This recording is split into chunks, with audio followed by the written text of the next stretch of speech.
Hello, and welcome to the Autism Notebook professional video series. We want to welcome everyone today. We are filming from the annual Autism Society conference out of Pittsburgh, Pennsylvania. And with us right now, we have Stephen Shore. Stephen Shore is a self-advocate, professor, presenter, author, you name it, he's pretty much done it. So Stephen, I want to thank you so much for coming over today and being willing to offer your great advice and words of wisdom to our community. Oh, pleasure to be here. So can you start by just giving us a little background about you're an adult with autism? That's right. And have you always known that you had autism, or when did you figure that out? Or Well, after 18 months of typical development, I was struck with what I call the autism bomb, otherwise known as regressive autism. It took my parents a whole year to find a place for diagnosis. So at 2.5, my parents were told they had never seen a child who was so sick. And fortunately, they refuted the professional's recommendations for institutionalization. And instead, they convinced the school to take me in about a year. And it was during that year they implemented what we would today refer to as an intensive home-based early intervention program. So that by the time age 4 rolled around, speech had begun to return, and I entered the school that initially rejected me. I got reevaluated, and instead of being considered as material for an institution, I got upgraded to neurotic, so things were looking better in the world.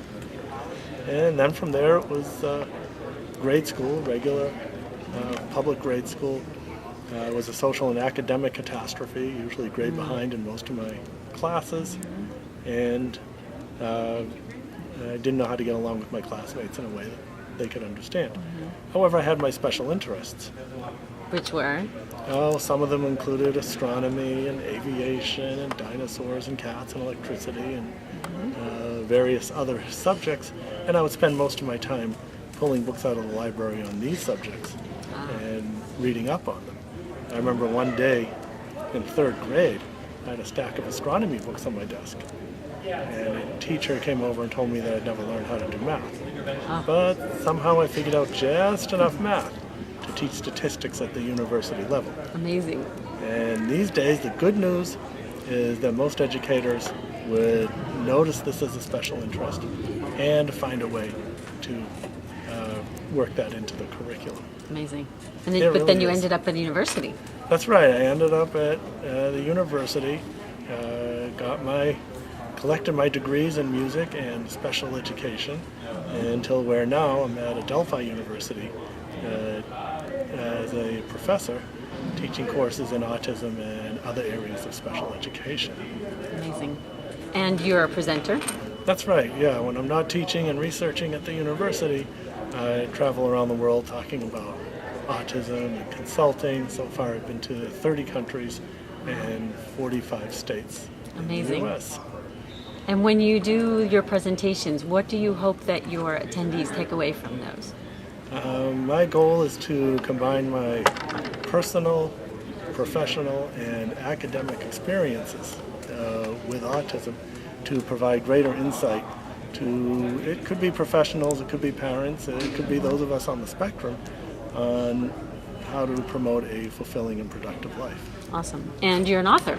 That's right. So will you share with us some of the information about what you've authored? Yeah, I certainly will.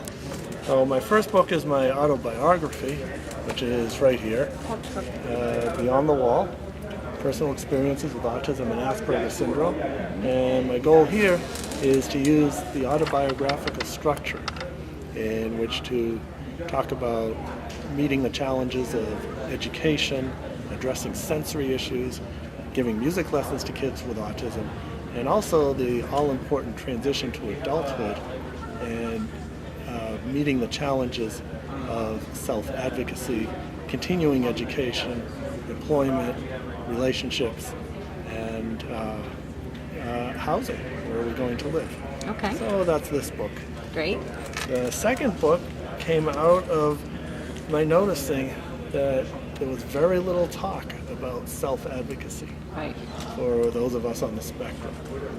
Self-advocacy is something that most people do automatically, they take it for granted, but like with social skills and other subjects, self-advocacy might be something that requires direct instruction for people on the autism spectrum.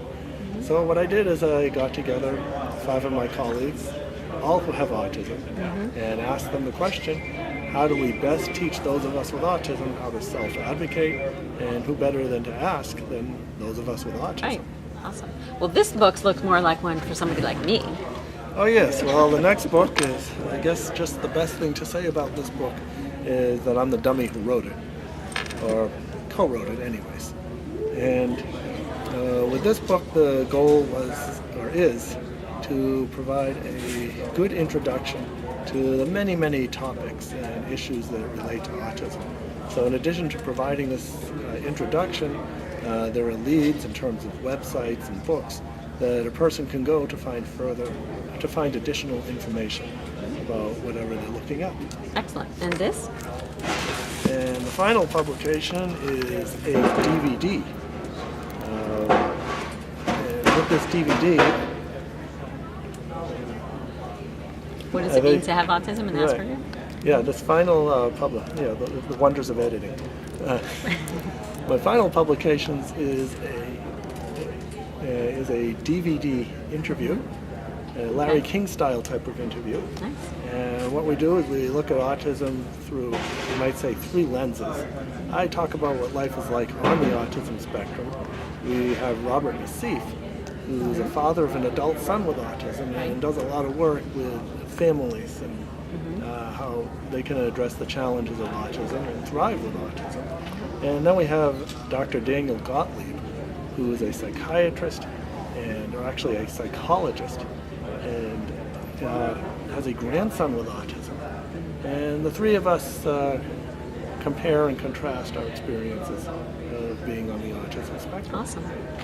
Well, I want to thank you so much for taking your time out of your crazy week, I know, to be with us and to share the information that you have with us. We really appreciate your participation and for all that you do for the autism community. Oh, it's my pleasure to do so. Thank you. Thanks.